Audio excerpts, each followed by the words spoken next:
হ্যাঁ, আপনি আসলে ঠিকই পড়েছেন। আমি আসলে একটা খুনি। আরেকজনকে খুন করার পর আমি এই ভিডিওটা বানিয়েছি। কথাগুলো শুনে হয়তো আপনার কাছে মনে হচ্ছে এই ছেলেটা উল্টাপাল্টা এসব কি বলছে। এই কথাগুলো সত্যি হতে পারে না। তাহলে আমি আপনার কাছে একটুখানি সময় চাইবো আমার এই ভিডিওতে একটুখানি মনোযোগ দেওয়ার জন্য। যাতে করে আমি আপনাকে আসল ব্যাপারটা বুঝাতে পারি। আপনার কাছে একটা প্রশ্ন করছি। বলুন তো পৃথিবীতে আমাদের সবচেয়ে বড় শত্রু কে? নিশ্চয়ই অনেকের কাছে মনে হবে শত্রু তো বাহিরে। সমাজে জীবনের প্রতিটি পদে পদে রয়েছে আমাদের শত্রু। কিন্তু আমি একটা কথা বললে আপনি কি খুব অবাক হবেন? আমি যদি বলি আমাদের সবচেয়ে বড় শত্রু হলাম আমরা নিজেরাই। আমি, আপনি, আমরা সবাই। আমরা সবাই আমাদের নিজেদের সবথেকে বড় শত্রু। আমাদের দুইটা সত্তা আছে। একজন থাকে বাহিরে, আরেকজন থাকে আমাদের ভেতরে। বাহিরের মানুষটা যে থাকে তাকে দেখা যায়, ধরা যায়, ছোঁয়া যায়, স্পর্শ করা যায়। আর ভিতরের যে মানুষটা থাকে সে আমাদের ভেতরে লুকিয়ে থাকে। তাকে দেখাও যায় না, ছোঁয়াও যায় না, স্পর্শ করা যায় না। তবে তার মধ্যে থাকে অনেক ভয়, অনেক সংশয়, অনেক হতাশা। যখন আমরা জীবনে নতুন কিছু করতে চাই তখন বাহিরের কোনো মানুষ এসে আমাদেরকে বাধা দেয় না। শুধুমাত্র সেই একমাত্র বাধা দেয়, সেই একমাত্র আমাদের শত্রু। আর অবাক করা ব্যাপার এই যে সেই মানুষটা আমাদের ভেতরেই বসবাস করে। এটি আমাদের প্রতিদিনের প্রতিটি পদক্ষেপকে আটকে রাখে। যখন আমরা নতুন কিছু শুরু করতে চাই তখন আমাদের ভেতরের সেই শত্রুটি আমাদের সামনে আসে। সে আমাদের বলে তুমি এটা করতে পারবে না, তোমার দ্বারা এটা হবে না, তুমি কেন এটা করতে চাও, তুমি কেন সবার মতো স্বাভাবিকভাবে জীবনযাপন করো না, তুমি কেন তোমার ৮-১০টা বন্ধুর মতো হও না, তুমি কেন ভিন্ন কিছু করতে চাও, তুমি এটা এখনই বন্ধ করো, লোকজন তোমাকে নিয়ে হাসাহাসি করবে। আমাদের এই ভেতরের মানুষটা প্রতিনিয়ত আমাদেরকে নানান ধরনের ভয় দেখায়, নানান ধরনের ভয় দেখিয়ে আমাদেরকে আবদ্ধ রাখতে চায়। আমি জানি, আপনারা জানেন, আমরা সবাই জানি এই ভয়টা কেমন। মনে হয় যেন আমাদের ভেতরের এই ভয় যেন এক অদৃশ্য শত্রু, যা আমাদের প্রচেষ্টা, আমাদের সাহস এবং আমাদের স্বপ্নকে প্রতিদিন প্রতিদিন খুন করে। আপনাদের সামনে একটা ছোট্ট উদাহরণ দিই। আজকে যে আমি এই ভিডিওটা করছি, এই স্ক্রিপ্টটা আমি লিখেছিলাম 2023 সালের 23 নভেম্বর। হয়তো আমি এই ভিডিওটা পাবলিশ করব 2025 সালের 5ই জুন অথবা 6ই জুন। তাহলে দেখুন প্রায় 561 দিন সেই ভয়, সেই সংশয় আমাকে প্রতিদিন গ্রাস করেছে। সেই ভেতরের মানুষটা আমাকে বারবার ভাবতে বাধ্য করে, আমি যদি এই ভিডিওটা বানাই, যদি এটা মানুষ পছন্দ না করে। তাই ভাবলাম অনেক হয়েছে, আর নয়, এবার সময় আসছে এই ভিতরের শত্রুটাকে শহীদ করার। তাই আমি নিজের ভেতরের ভয়, হতাশা আর সংশয়ে ভরা সেই মানুষটাকে নিজ হাতে খুন করলাম। আর এই একটি খুনের মাধ্যমেই আমি এই ভিডিওটা বানাতে শুরু করলাম। আমি আশা করছি আমি সম্পূর্ণভাবে যতটুকু সম্ভব হয়েছে আপনাদের বোঝাতে সক্ষম হয়েছি আমি আসলে কাকে খুন করেছি আর কেন খুন করেছি। হ্যালো সবাই, আমি আনোয়ার জাহিদ।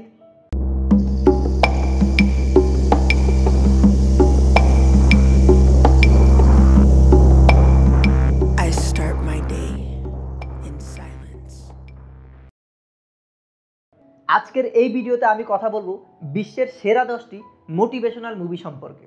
একটি ভালো মুভি শুধুমাত্র বিনোদন নয়, এটি আমাদের চিন্তাধারা, আমাদের দৃষ্টিভঙ্গি এবং আমাদের জীবনকে সম্পূর্ণভাবে পাল্টে দিতে পারে। আমরা যখন একটি ভালো মুভি দেখি তখন মনে হয় যেন আমাদের মস্তিষ্কের কোনো একটা অংশ জেগে উঠতে থাকে। এটি আমাদের শেখায়, আমাদের ভিতরের যে অন্তর্নিহিত শক্তি আছে সেটিকে জাগিয়ে তোলে এবং জীবনকে দেখার নতুন একটা দৃষ্টিভঙ্গি দেয়। আজকে যে 10টি মুভির কথা বলবো, এই মুভিগুলো আমাকে নানানভাবে নানান কিছু শিখিয়েছে এবং জীবনের বিভিন্ন পর্যায়ে আমাকে নানানভাবে অনুপ্রাণিত করেছে। এছাড়াও এই মুভিগুলো সারা পৃথিবী জুড়ে লক্ষ লক্ষ মানুষের জীবনেও গভীর প্রভাব ফেলেছে, যা তাদের জীবনকে পরিবর্তন করতে নানানভাবে সাহায্য করেছে। আমরা আজ আলোচনা করব সেই 10টি মুভি নিয়ে। Number 1, the pursuit of happiness. এই মুভিটি 2006 সালে মুক্তি পায়। মুভিটি একটি বায়োগ্রাফিক্যাল ড্রামা ফিল্ম। মুভিটি আমেরিকান একজন কিংবদন্তি এবং সফল স্টক ব্রোকার এবং ইনভেস্টর ক্রিস গার্ডনারের উদ্যোক্তা জীবনের স্ট্রাগলের সময়ের কাহিনীর উপর ভিত্তি করে নির্মাণ করা হয়েছে। এই মুভিতে ক্রিস গার্ডনারের 1 বছর ধরে গৃহহীন থাকার সময়ের যে সংগ্রাম ছিল সেই সময়ের কাহিনী তুলে ধরা হয়েছে। 1981 সালে সান ফ্রান্সিসকোতে থাকার সময় ক্রিস তার পরিবারের ভরণ পোষণ, বাড়ি ভাড়া সব কিছু মিলিয়ে যে সঞ্চয় ছিল সবটুকু সঞ্চয় বোন ডেনসিটি স্ক্যানারের উপর ইনভেস্ট করে এবং নতুনভাবে ব্যবসা শুরু করে। কিন্তু সেই সময় এই প্রোডাক্ট বিক্রি করতে গিয়ে তিনি অনেক বেশি হিমশিম খাচ্ছিলেন। এক পর্যায়ে বাড়ি ভাড়া পরিশোধ না করার কারণে তাকে বাড়ি থেকে বের হয়ে যেতে হয়। এরপর তার নিজের স্ত্রীও তাকে ছেড়ে অন্য কোথাও চলে যায়। এরপর তাকে এবং তার ছেলেকে রাস্তায় বাস করতে হয়। সেই সময়ে ক্রিস থেমে না থেকে, ভেঙে না পড়ে তার যে স্ক্যানারগুলো ছিল সেগুলো সে বিক্রি করার চেষ্টা করতে থাকে এবং একই সময়ে সে একজন স্টক ব্রোকার হওয়ার জন্য একটা ইন্টার্নশিপ করতে থাকে। আর সেই ইন্টার্নশিপ করে সে বুঝতে পারে এখানে তার সফল হওয়ার সম্ভাবনা খুবই কম। এত কিছুর মধ্যেও একজন বাবা হিসাবে তার সন্তানের প্রতি ভালোবাসা এবং দায়িত্ববোধ আর একমাত্র আশার আলো স্টক ব্রোকার হওয়ার জন্য যে স্বপ্ন, সেই স্বপ্নকে বাঁচিয়ে রাখার জন্য সে আপ্রাণ চেষ্টা করে এবং শেষ পর্যন্ত সে একজন স্টক ব্রোকার হিসাবে নিয়োগও পায়। এই যে তার বাড়ি ভাড়া দিতে না পারা, ব্যবসায় লস, স্ত্রী অন্য কোথাও চলে গেছে, উদ্বাস্তু শিবিরে থাকতে হয়েছিল, এত কিছুর ভিতরেও ক্রিস তার স্বপ্নকে বাঁচিয়ে রাখে এবং অসাধারণ সংগ্রাম করে তার স্বপ্নকে সে জয় করে। ব্যক্তিগতভাবে যেই কয়টা মুভি আমাকে ভীষণভাবে অনুপ্রাণিত করেছে তার মধ্যে দ্য পারসুইট অফ হ্যাপিনেস অন্যতম। আর আমার কাছে মনে হয় এই মুভিটা বিশ্বের অন্যতম সেরা একটি মোটিভেশনাল মুভি। কারণ এই মুভি দেখার মাধ্যমে আপনি নিজেকে কন্ট্রোল করতে পারবেন না, নিজের চোখের পানি ধরে রাখতে পারবেন না। মুভিটির বিখ্যাত একটা ডায়লগ হলো, you got a dream, you got a protect it, people can do something by themselves, they wanna tell you can do it, but if you want something go and get it. Number 2, Forrest Gump. Forrest Gump মুভিটি 1994 সালে মুক্তি পায়। Forrest Gump এমন একটা movie যেই মুভিটা শুধু বিনোদন দেয় না, এই মুভিটা আমাদেরকে জীবনের অর্থ শেখায়। ফরেস্ট গাম্প এমন একটা মুভি যেই মুভিটা আমাদেরকে শেখায় জীবন যতই সাধারণ হোক না কেন, একজন মানুষের অদম্য ইচ্ছা, ভালোবাসা এবং আন্তরিকতা দিয়ে সে তার জীবনকে অসাধারণ করে তুলতে পারে। ফরেস্ট গাম্প এটা একটা ফিকশনাল ক্যারেক্টার, এমন একটা ক্যারেক্টার, এমন একটা ছেলের গল্প যেই ছেলেটা সাধারণ মানুষের মতো না, যার তেমন ভালো কোনো বুদ্ধি নাই, যে ঠিকভাবে হাঁটতে পারতো না, কিন্তু তার জীবনের পথ চলা ছিল অসাধারণ।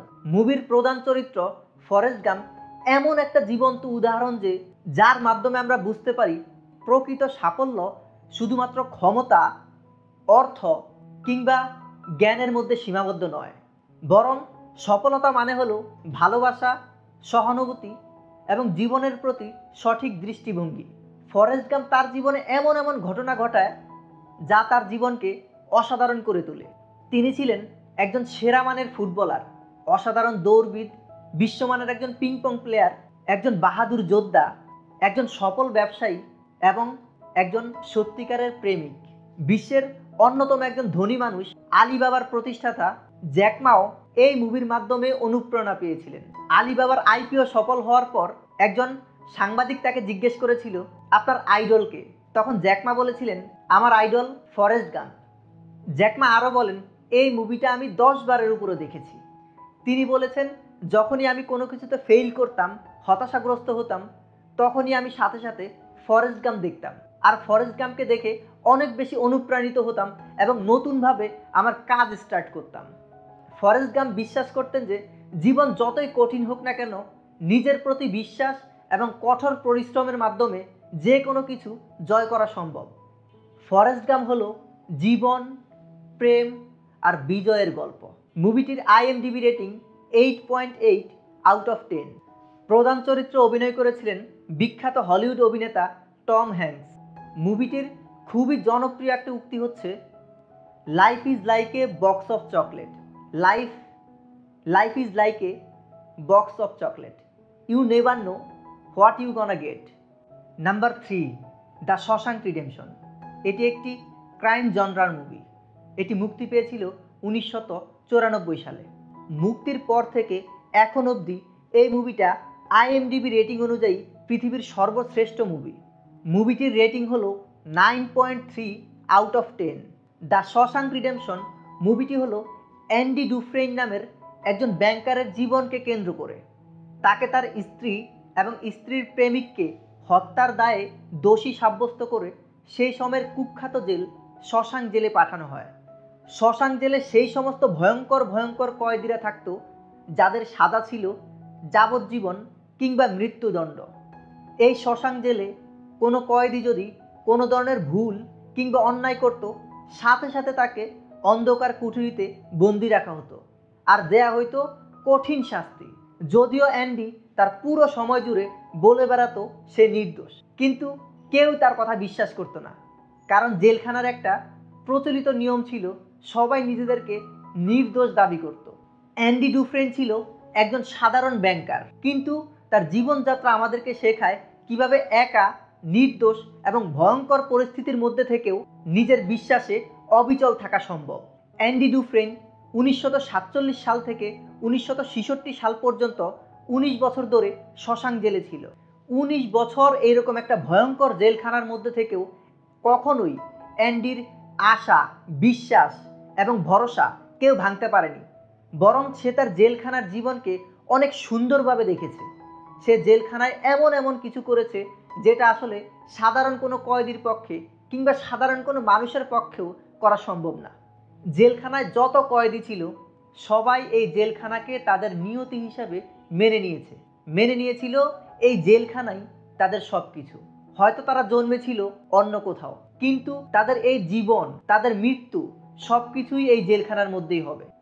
কিন্তু এত কিছুর মধ্যেও অ্যান্ডি একমাত্র মানুষ ছিল যে বিশ্বাস করত এবং সে আশা করত এবং স্বপ্ন দেখত একদিন সে এই জেলখানা থেকে মুক্তি পাবেই পাবে। আর তার মেধা, সাহস এবং এই আত্মবিশ্বাস, আশাকে পুঁজি করে 19 বছর ধরে লড়াই করার পর অ্যান্ডি ডুফ্রেন ঠিকই এই জেলখানা থেকে মুক্তি লাভ করে এবং স্বাধীনতার স্বাদ গ্রহণ করে।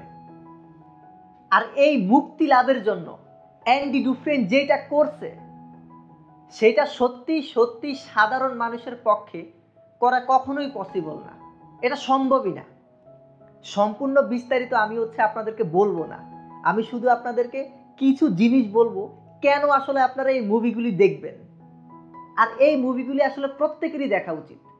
এই মুভিতে অ্যান্ডি ডুফ্রেন চরিত্রে অভিনয় করেছিলেন টিম রবিন্স। এছাড়াও এই মুভিতে টিম রবিন্সের পাশাপাশি অভিনয় করেছিলেন বিখ্যাত হলিউড অভিনেতা মর্গান ফ্রিম্যান। এই মুভিটার একটা বিখ্যাত উক্তি হলো, hope is a good thing, maybe the best things, and no good things ever dies. Number 4, it's a wonderful life. এই মুভিটি বহু পুরনো, একেবারে সাদা কালো আমলের মুভি।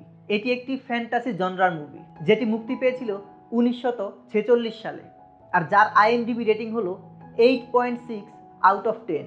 মুভিটি ডিরেক্ট করেছিলেন সাদা কালো আমলের অন্যতম শ্রেষ্ঠ ডিরেক্টর ফ্রাঙ্ক কাফরা, আর তার কাজগুলোর মধ্যে অন্যতম সেরা কাজ হিসেবে ধরা হয় ইটস এ ওয়ান্ডারফুল লাইফ এই মুভিটিকে। আর প্রধান চরিত্রে অভিনয় করেছিলেন হলিউডের স্বর্ণযুগ আমলের অভিনেতা James Stewart. It's a wonderful life এই মুভিটি হলো জর্জ বেইলির জীবনের গল্প। এই মানুষটা এমন একটা মানুষ ছিল যে তার সর্বস্ব দিয়ে হলেও অন্য মানুষদেরকে সহায়তা করত। জর্জের বাবা ছিল একজন ব্যাংকার, তারা তাদের ব্যাংকের মাধ্যমে সাধারণ মানুষকে লোন দিত, আর এই লোন দিত তারা বাড়ি তৈরি করার জন্য। জর্জ বেইলির বাবাও তার মতো একজন খুবই ভালো মানুষ ছিলেন। অনেক অনেক মানুষ তার মাধ্যমে অনেক ভালোভাবে উপকৃত হয়েছিল।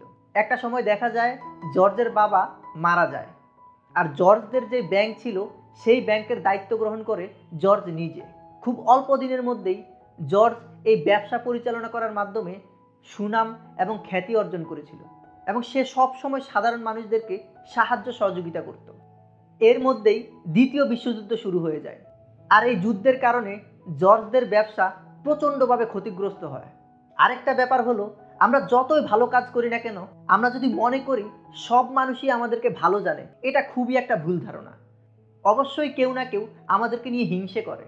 আর এই মুভির মাধ্যমে আমরা এটা বুঝতে পারি পৃথিবীর সব থেকে ভালো মানুষেরও শত্রু আছে। এই যুদ্ধের কারণে ব্যবসায় ক্ষতিগ্রস্ত হওয়া, এছাড়াও পাশাপাশি অন্যান্য শত্রু বা কম্পিটিটরদের নানান ধরনের চাপ এবং পরিবারকে ঠিকভাবে সময় দিতে না পারা, তাদের খেয়াল রাখতে না পারার কারণে একটা সময় জর্জ নিজের জীবনের প্রতি অতিষ্ঠ হয়ে যায়।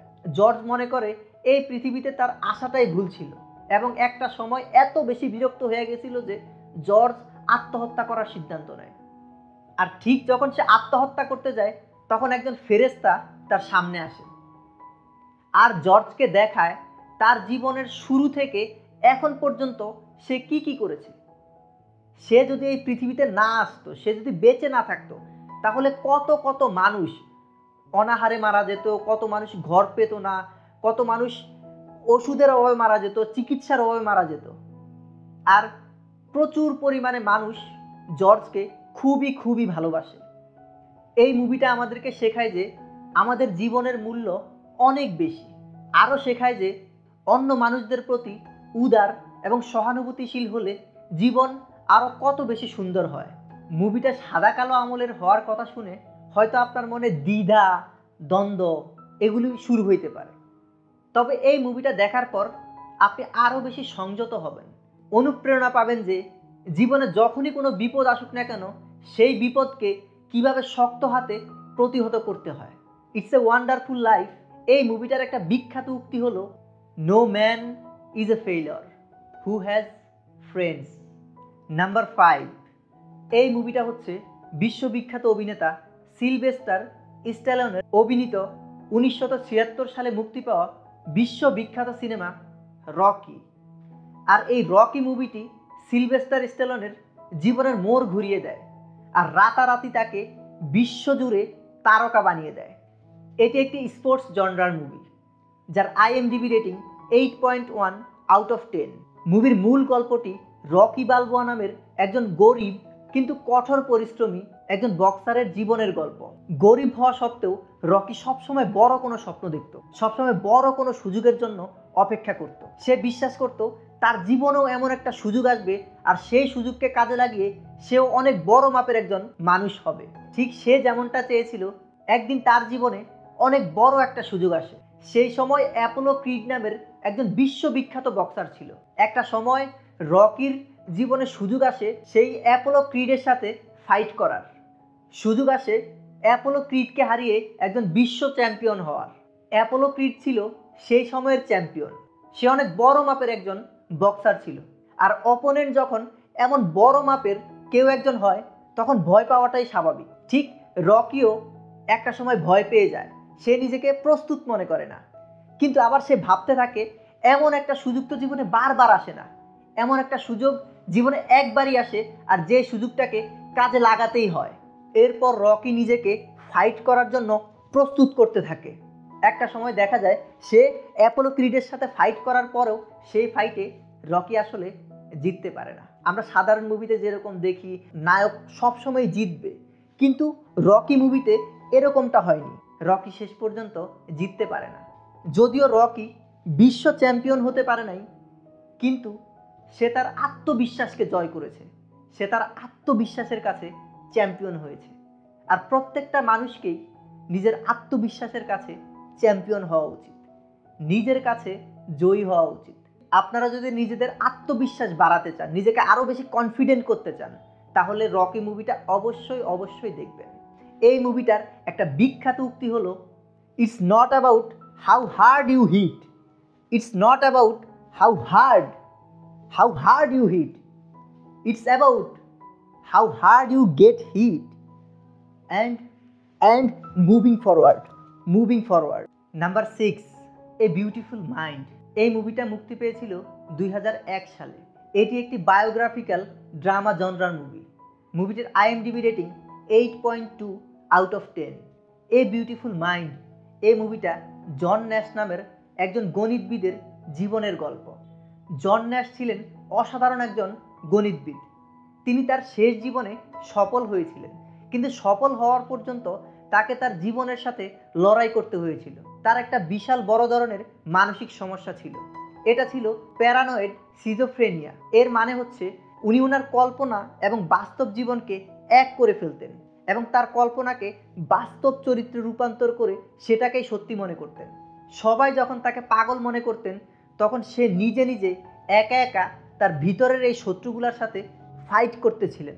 আর এই খারাপ সময়গুলিতে জন ন্যাশের জীবনের সবচেয়ে বড় শক্তি ছিল তার স্ত্রী অ্যালিসিয়া। অ্যালিসিয়া সবসময় তার ভালোবাসা এবং সহানুভূতির মাধ্যমে জন ন্যাশকে সুস্থ করার চেষ্টা করত। এই সমস্যাটার কারণে জন ন্যাশ তার জীবনে অনেক ধরনের বিপদের সম্মুখীন হয়, কিন্তু সব সমস্যার মোকাবেলা করে সে একটা সময় বিখ্যাত একটি অ্যাওয়ার্ড জিতে, যেই অ্যাওয়ার্ডটা তার জীবনে একটা বিশাল বড় সম্মান এনে দেয়। এই মুভিটা আমাদেরকে এমন একটা মেসেজ দেয় যে জীবন কখনো সরল পথে চলে না, কিন্তু সাহস, ভালোবাসা এবং অধ্যবসায় সব কিছুর সমাধান এনে দিতে পারে। এই মুভিটার একটা বিখ্যাত উক্তি হলো, perhaps it is good to have a beautiful mind, but an even greater gift is to discover a beautiful heart. Number 7, the Intouchables. এই মুভিটি 2011 সালে মুক্তি পায়, আর এটি ফ্রান্সের সবচাইতে বেশি আয় করা সিনেমাগুলোর মধ্যে অন্যতম একটা। IMDb-তে এই মুভিটার রেটিং হচ্ছে 8.5 আউট অফ 10। ফ্রান্সের বিখ্যাত প্যারাগ্লাইডার ফিলিপের জীবনের সত্য কাহিনী নিয়ে এই মুভিটা তৈরি করা হয়েছে। এই মুভিতে দেখানো হয় একটা দুর্ঘটনার মাধ্যমে ফিলিপ আহত হয় এবং প্যারালাইজ হয়ে যায়। এই সময়টাতে ফিলিপকে দেখাশোনা করার জন্য অনেক ধরনের মানুষকে নিয়োগ করা হয়, কিন্তু কেউই ঠিকমতো ফিলিপের দেখাশোনা করতে পারে না। একটা সময় সবাই চলে যায়। এরপর দেখা যায় ড্রিস নামের একজন কালো চামড়ার মানুষকে ফিলিপের দায়িত্ব দেওয়া হয়। ড্রিস ছিল একজন অপরাধী আর উগ্র মেজাজের মানুষ। সে প্রথম দিকে ফিলিপকে কোনোভাবেই সহ্য করতে পারত না। অন্যদিকে ফিলিপ ছিল একজন সাধারণ এবং নরম মনের মানুষ। কিন্তু একটা সময় ধীরে ধীরে এই দুইজনের মধ্যে একটা বন্ধুত্ব সৃষ্টি হয়ে যায়। ড্রিস ফিলিপের কাছ থেকে শিখতে থাকে কিভাবে একজন ভালো মানুষ হয়ে ওঠা যায়, কিভাবে সুন্দর ব্যবহারের মাধ্যমে আরেকজনের মন জয় করা যায়। আর অন্যদিকে ড্রিস ফিলিপকে উপহার দেয় দারুণ কিছু সময়। একটা সময় জীবিকার তাগিদে ড্রিসকে অন্য কোথাও চলে যেতে হয়। এরপর আমরা দেখতে পাই অনেক মানুষ ফিলিপকে দেখাশোনা করতে আসে, কিন্তু ফিলিপ কারো মধ্যেই সেই বন্ধুত্ব, সেই ভালোবাসা, সেই বন্ডিং খুঁজে পায় না। এই মুভিটা আমাদেরকে এটাই শিখায় যে সুখের জন্য খুব বেশি কিছুর প্রয়োজন হয় না, একটু ভালোবাসা এবং একটু বন্ধুত্বই যথেষ্ট। এই মুভিটার বিখ্যাত উক্তি হচ্ছে, I learn that you don't need much to be happy. Number 8, cast away. Cast away একটি অসাধারণ অ্যাডভেঞ্চার মুভি, আর এই মুভিটা 2000 সালে মুক্তি পায়। মুভিটির IMDb রেটিং 7.8 আউট অফ 10। আর এই মুভিটিতেও অভিনয় করেছিলেন বিখ্যাত অভিনেতা টম হ্যাঙ্কস। এই মুভির প্রধান চরিত্র ছিলেন চাক নোল্যান্ড। উনি ছিলেন বিশ্বখ্যাত কুরিয়ার কোম্পানি ফেডেক্সের একজন উচ্চপদস্থ কর্মকর্তা। কোম্পানির কাজে দেশের বাহিরে যাওয়ার সময় তিনি বিশাল বড় এক দুর্ঘটনার শিকার হন, আর এই দুর্ঘটনায় তার সাথে থাকা সকল আরোহী মারা যায়। ভাগ্যবশত নিজের জীবন বাঁচাতে পারলেও তিনি আটকে যান সমুদ্রের মাঝখানে একটা নির্জন দ্বীপে। যেহেতু তার সাথে থাকা সব লোক মারা গিয়েছিল, তাই উদ্ধারকর্মীরাও ঠিকমতো খোঁজ করেনি। তারাও বিশ্বাস করেছিল যে চাক নোল্যান্ডও মারা গিয়েছেন। একাকী একজন মানুষ সেই নির্জন দ্বীপে 4 বছর ধরে জীবন সংগ্রাম করেছিল, কিন্তু এই মানুষটাও কখনো হাল ছাড়েনি। সে স্বপ্ন দেখত একদিন ঠিকই সে তার পরিবারের কাছে ফিরে যাবে। এই 4 বছর নিজেকে বাঁচিয়ে রাখার জন্য সে প্রকৃতির সাথে নানানভাবে লড়াই করেছে, যেমন আদিম মানুষেরা করেছিল। একা একা তারা আগুনের আবিষ্কার করেছিল, যেরকমভাবে শিকার করত এবং বেঁচে থাকার স্বপ্ন দেখত। এই পুরো সময়ে নিজেকে আত্মবিশ্বাসী রাখার জন্য সে একটা ফুটবলকে তার জীবনের সঙ্গী করে নেয়। সে ওই ফুটবলটার নাম দেয়, ফুটবলটার নাম ছিল উইলসন। আপনারা যখন এই মুভিটা দেখবেন তখন এই ব্যাপারগুলি আপনাদেরকে খুব করে টাচ করবে।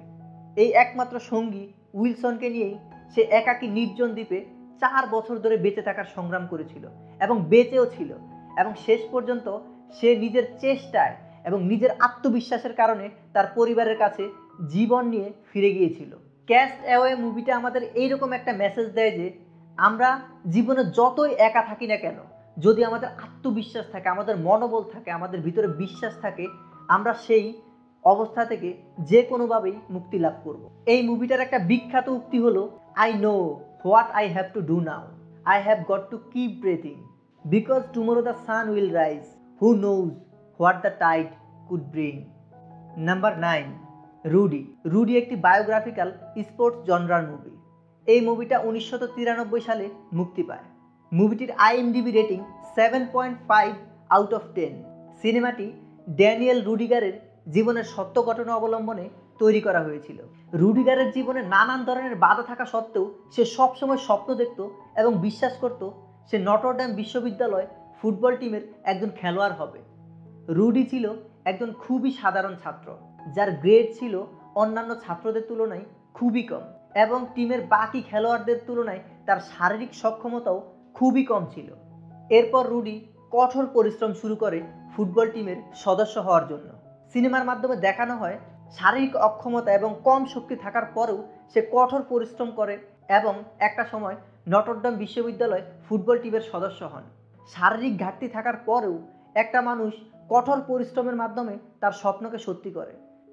রুডি বিশ্বাস করত জীবনে কিছু করার জন্য অন্যদের কাছে নিজেকে প্রমাণ করার কিছু নেই। যে মানুষটি জীবন জয়ের জন্য কোনো কিছুকে হারানোর ভয় পায় না, সেই তার জীবনে সফলতা পায়। জীবনের চলার পথে কখনো কখনো সব কিছু আপনার পক্ষে থাকে না, তবুও চেষ্টা চালিয়ে যেতে হয় এবং নিজের ভিতরে থাকা সীমাবদ্ধতাগুলোকে ভেঙে ফেলতে হয়। এই মুভিটার একটা বিখ্যাত উক্তি হলো, sometimes a winner is a dreamer who just won't quit. Number 10, October sky. এই মুভিটা 1999 সালে মুক্তি পায়। মুভিটি হোমার হিকামের জীবনের সত্য ঘটনার উপর ভিত্তি করে নির্মাণ করা হয়েছে।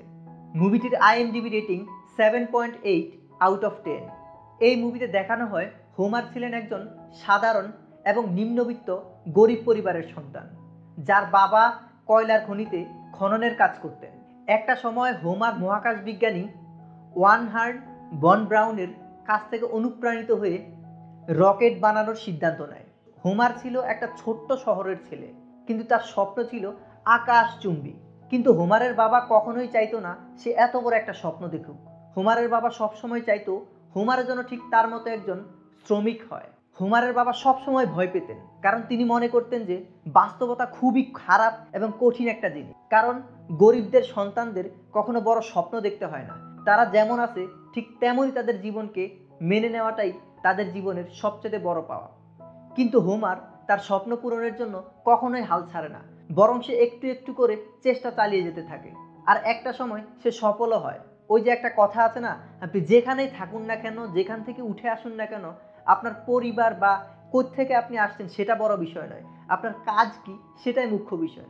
একটা সময় হোমার নিজেকে প্রমাণ করে এবং খুবই একটা রেপুটেটেড বিশ্ববিদ্যালয় থেকে তাকে স্কলারশিপ দেওয়া হয় এবং সে চলে যায় তার স্বপ্ন পূরণের জন্য। এই মুভিটা একটা অসাধারণ মুভি, হয়তো আমি আপনাদেরকে বোঝাতে পারছি না, কিন্তু আপনারা যখন এই মুভিটা দেখবেন কখনো এই মুভিটা ভুলতে পারবেন না, বারবার দেখতে ইচ্ছে করবে। এই মুভির একটা বিখ্যাত উক্তি হলো, sometimes one dream is enough to light up the whole sky. হয়তো বা আরও অনেক অনেক মোটিভেশনাল মুভিজ আছে। আমার কাছে মনে হয়েছিল এবং অনেকের কাছেই মনে হয়েছিল এই 10টি মুভি পৃথিবীর অন্যতম সেরা মোটিভেশনাল মুভি। এই মুভিগুলি শুধুমাত্র আপনাকে অনুপ্রাণিত করবে না, বরং জীবনের সব বাধার মধ্যে দিয়ে সংগ্রাম এবং সাহসের সাথে এগিয়ে যেতে সাহায্য করবে। তবে আমি ছোট্ট একটা কথা বলি, আপনি পৃথিবীর যত বড়ই বেস্ট সেলিং মোটিভেশনাল বই পড়েন না কেন, বা সবচেয়ে বেশি রেকর্ড করা বা সবচেয়ে বেশি বেস্ট মুভি দেখেন না কেন, কোনো কিছুই আপনাকে মোটিভেটেড করতে পারবে না যখন পর্যন্ত আপনি নিজে না নিজেকে মোটিভেটেড করেন। আজকের এই ভিডিওটা আমার কাছে অনেক বেশি স্পেশাল, কারণ এটি আমার প্রথম ভিডিও। আপনাদেরকে আগেই বলেছিলাম নিজেকে প্রেজেন্ট করার জন্য এই স্ক্রিপ্টটা লিখে আমাকে 561 দিন অপেক্ষা করতে হয়েছিল। মাঝে মাঝে যখন আমরা কোনো কিছু শুরু করতে যাই, তখন অজানা অচেনা অদৃশ্য কোনো এক বাধার কারণে আমরা শুরু করতে পারি না। কিন্তু সবসময় একটা কথা বিশ্বাস করবেন যে সৃষ্টিকর্তা নিশ্চয়ই জানেন আপনি কি চান। তাই তিনি মাঝে মধ্যে আমাদের কাছে এমন কিছু মানুষকে পাঠিয়ে দেন যাদের ছোট ছোট কথায় আমরা অনেক বেশি অনুপ্রাণিত হই। তাই আমার আজকের এই ভিডিওটা আমি একজনকে ডেডিকেটেড করতে চাই। ভিডিওটা আমি আমার বসকে ডেডিকেটেড করছি। Thank you so much boss for being my boss. আর আশা করি এবং বিশ্বাস করি এই যাত্রায় আপনারা সকলেই আমার সাথী হবেন, আমার পাশে থাকবেন। এখন বর্ষার মৌসুম চলছে, চারিদিকে ডেঙ্গুর আনাগোনা বাড়বে, তাই নিজের বাড়ির আশেপাশে পরিষ্কার পরিচ্ছন্ন রাখবেন, নিজে ডেঙ্গু মুক্ত থাকবেন এবং নিজের পরিবারকে ডেঙ্গু মুক্ত রাখবেন। আজকে এখানেই শেষ করছি। সবাই ভালো থাকবেন, সুস্থ থাকবেন। দেখা হবে পরের কোনো ভিডিওতে। ধন্যবাদ। আসসালামু আলাইকুম।